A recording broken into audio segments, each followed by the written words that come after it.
Welcome to the Extraordinary Achievers. We are here today with Paulette Harris-German, known as Lady Paulette. Paulette, what a pleasure it is for me to be sat here today in the driving seat asking the expert question. I feel like I've gone to heaven and back. Oh, it's lovely to be here, Waynett. It really, really is. Fantastic. Absolutely feels great. Where do I start? You know, you're put in this position, viewers, that Paulette is into everything. She's an expert and the master of them all. Talk about theatre, movies, music. What else have I missed out? Radio. Oh, yes, of course I could. I told you, master of everything. Absolutely. Paulette, tell us about who is Paulette. Who is Paulette? I think, firstly and foremost, I am my mother's child. I really am my mother's child, and I'm the son my father never had. Which makes me quite an interesting individual. That's interesting. It is. I never saw the male part in you. You see, and I think a lot of people do. I'm very strong, I'm very determined. We know that. And I think sometimes I feel, I don't know whether other people see it, but I feel quite masculine, you know. As you know, I'm a mother to two adult sons. Absolutely handsome, two young men. Very dashing, if I say so myself. You know, and having raised them predominantly by myself, you know, you find that you've got to take on the role of the male and the female. That's right. And you're kind of doing this up and downing thing in emotions, in well-being. And right. I've learned a lot about myself through my sons. And they inform my work, how I go into my work, how I go about my work. Yes. And so I think that's where that masculinity has come from. But like I said, I was the son that my father never had. My father was a plasterer.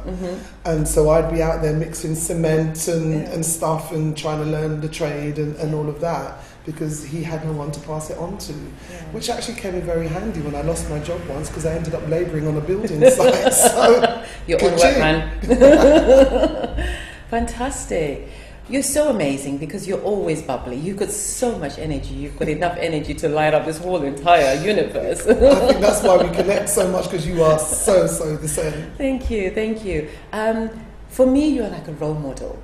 Oh, wow. Because the way that you carry yourself, the way that you talk to others, the passion you have in life, and most importantly, the fact that you don't take any nonsense. You're kind of, I'm focused and this is what I'm doing. Play very little and get the balance right. Yeah, there's an element, but I've learned that though. I've learned that. I think it's not great necessarily to have regrets. However, sitting where I am now, I look back and I feel like I've wasted a lot of time. Really? I do, purely because when you're kind of finding yourself, you know, you're here, you're there, you just want to kind of latch onto this and latch onto that, because necessarily it might be the flavour of the month, or you want to be in the group, you know, you want to be a part of a particular dynamic that's happening at that particular time, but that's not necessarily feeding into what you need to be doing in order to further yourself or to further your career. And I think that's why my career has been so eclectic, which actually is serving me well now. Sorry, go ahead. Yeah, but is it because, I would ask the question, is it because you're so well balancedly experienced that opportunities are always opening up for you in the different angles that you do see, and you'd like to explore each one of them? Wow, that's a good question. I think I'm a bit of a chancer to a degree. I've been told that I was an opportunist, and I took great offence to that. Not that I really knew what the term meant at the time. This was probably about 20 or so years ago I was told this. And I think to a degree there's an element of truth in that, positively or negatively, but I've always followed my heart. I've always been a bit of a loner, and so if something catches my eye and I think, oh, that's interesting, I'll be off and I'll be exploring and I'll do it. I remember when I was quite young, Capital Radio, which was my radio of choice as a child and still is even now as an adult, came to my locality where I lived in Wembley at the time. And I went, they did a live outdoor broadcast. I was 10 years old. I went by myself. And I remember being really disappointed because, you know, you have the radio voice and so you create this image of what this DJ is supposed to look like. Right. And I turned up, there was a 10-year-old thinking, oh, it's going to be so cute. What did I know about cute at 10? And he was short and bald and no, he wasn't the one. But I've always been that way. And myself and my younger sister, we were really blessed. Our mother worked for the rail industry.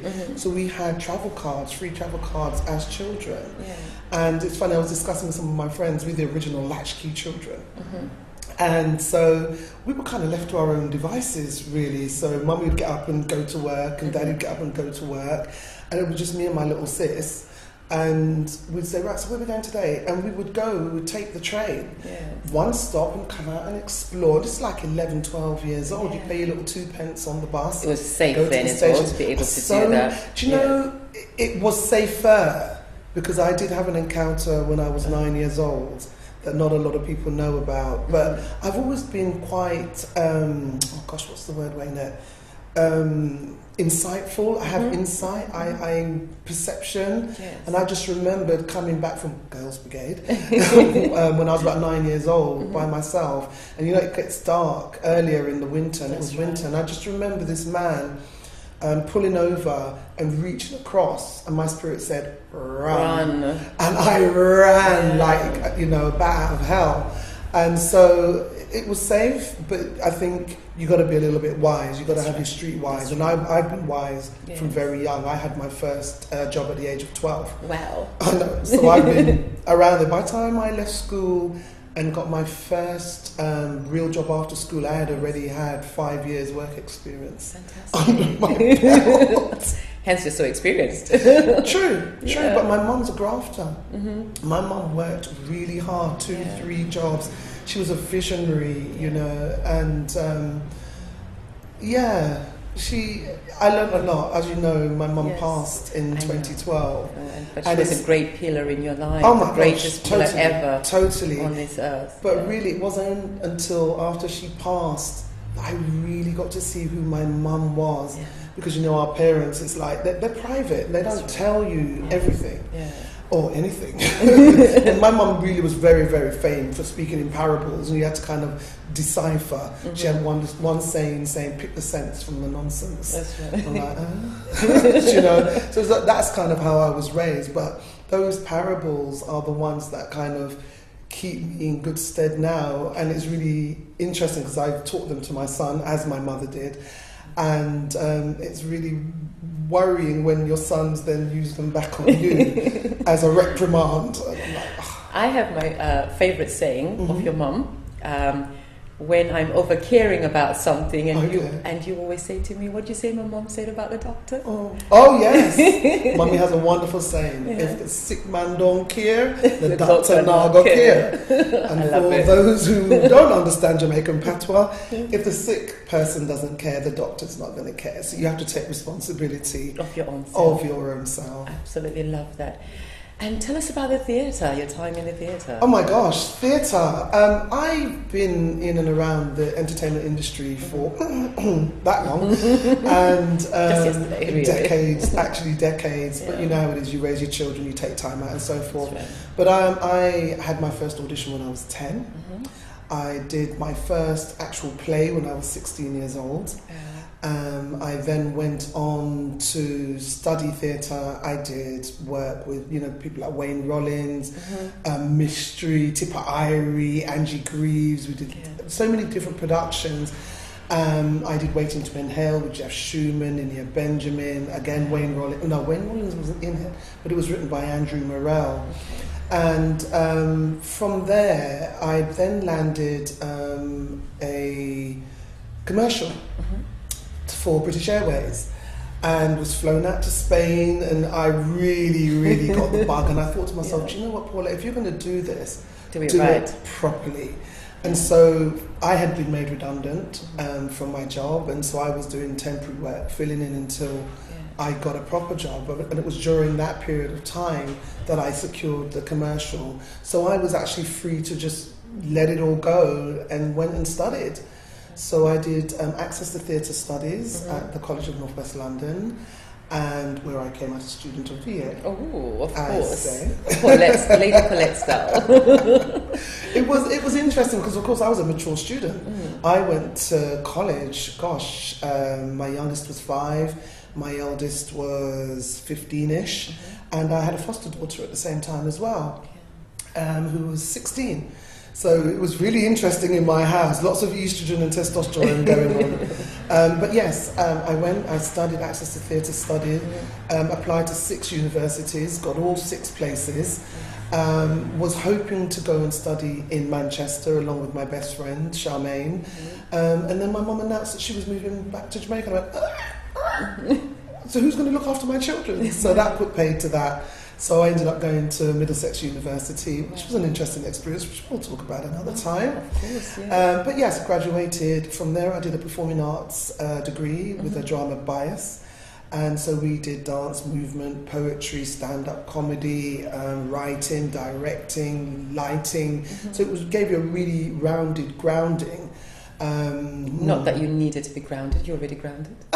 Yeah, but in the industry. But in the industry. From, technical language and all of that kind of stuff, how to write, how to produce and so forth.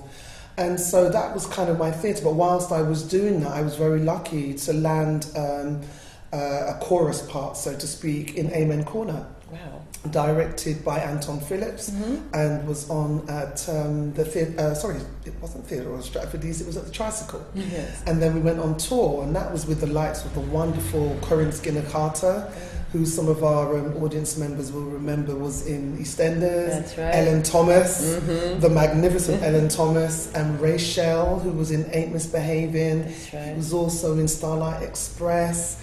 And I think it was in Cats as well, so I was in really good company whilst I was still studying. Wow. So I was really, really blessed to have, and they really looked after me. And at the same time, my youngest, Corinne, was also doing drama at the Tricycle as well, so we'd be trundling off together. And so, mother and daughter off to mother and son, off to That's study theatre together. Yeah. So both my boys have been quite nurtured in the arts industry as well.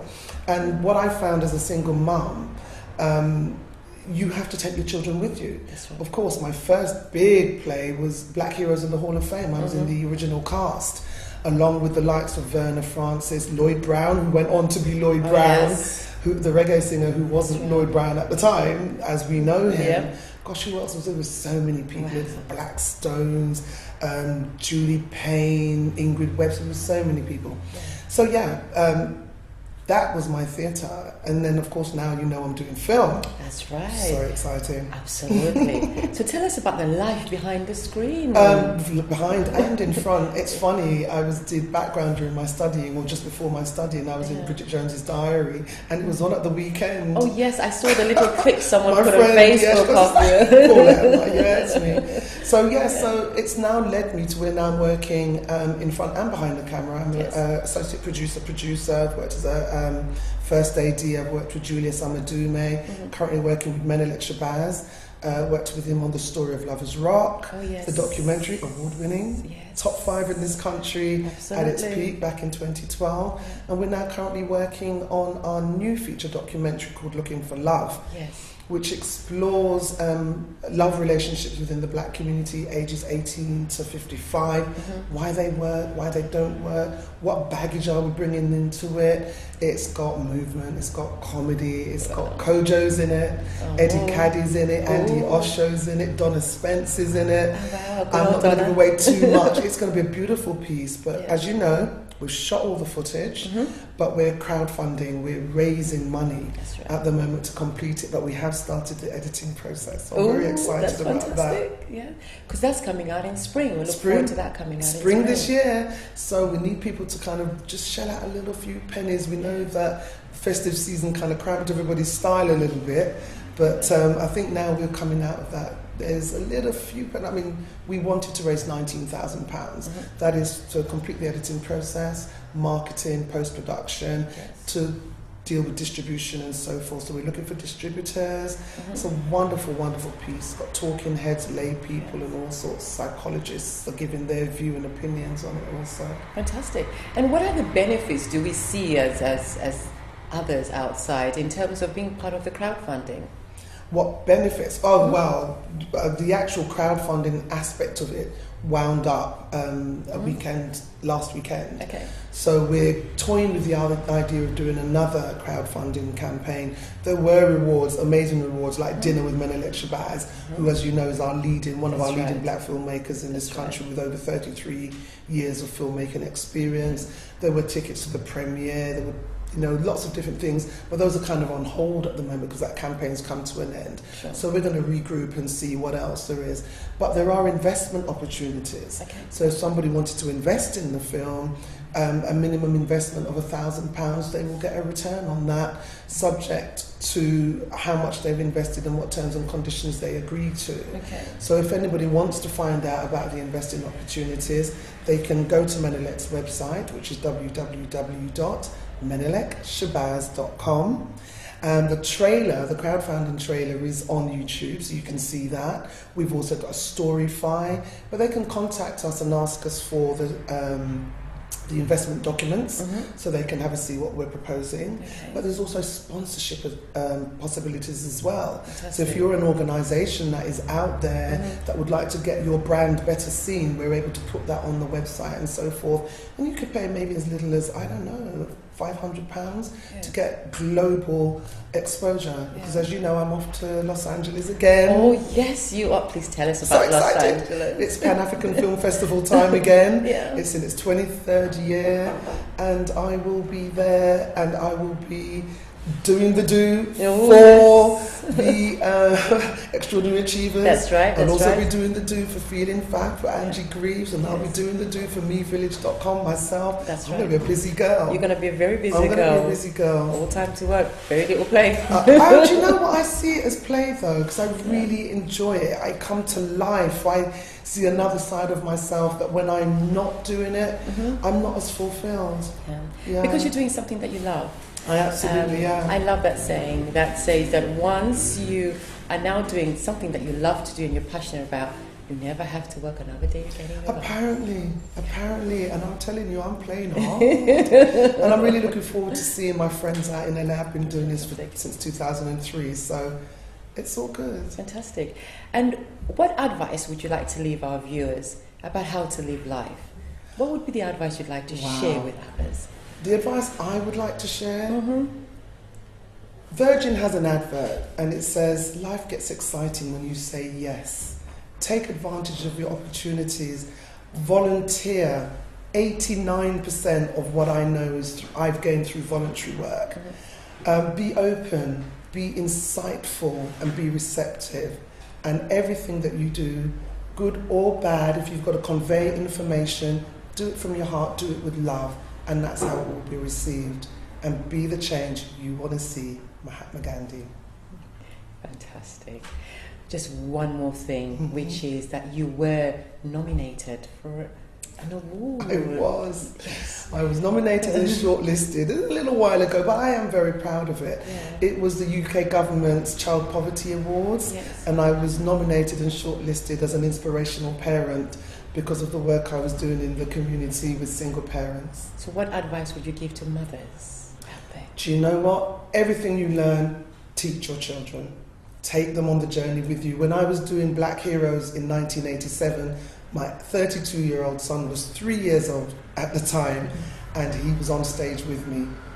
A lady, one of the singers from Odyssey, said to me I was doing the right thing. Take them everywhere, teach them, and they grow with you. Thank you, Paulette. Thank you for being here with us today. It's my pleasure. Thank you. Thank you, Waynett. Thank you to all our viewers. Upwards and onwards. United together, we shall soar to greater heights than that known by mankind. There is no victory without any story. Testimonials are our way to inspire and encourage others. The infinite power, the master of the universe, our creator is God, and through him all things are possible. Thank you for watching today. Please do share this video with others. We need to make the sound of positivity viral. And for more information, please contact us on our Facebook page, Extraordinary Achievers, or on www.theextraordinaryachievers.com. Please text to 07962 397 453. Thank you for watching.